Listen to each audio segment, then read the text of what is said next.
Niyə heç bir savadı və təcrübəsi olmayan insanlar həmişə ən yüksək səslə danışır? Həqiqətən ağıllı və dərin insanlar isə daim özlərindən şübhə edirlər. Niyə cəmiyyətdə cahillər bu qədər cəsarətli, savadlılar isə bu qədər çəkingəndir? Biz adətən buna sadəcə lovğalıq və ya təvazökarlıq deyib keçirik.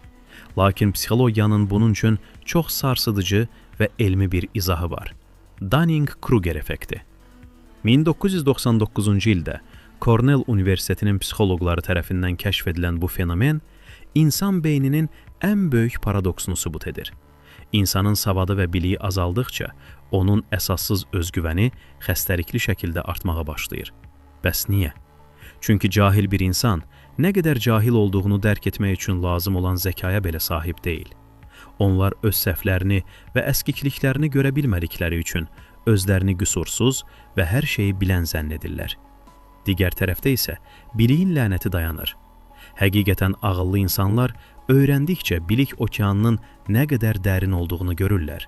Nə qədər çox bilsələr, əslində nə qədər az şey bildiklərini dərk edir və buna görə də daim özlərini sorğuluyurlar.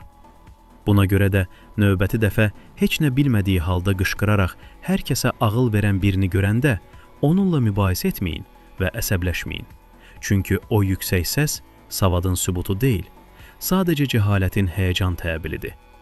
Charles Darwinin də dediyi kimi, cəhalət insana bilikdən daha çox özgüvən verir.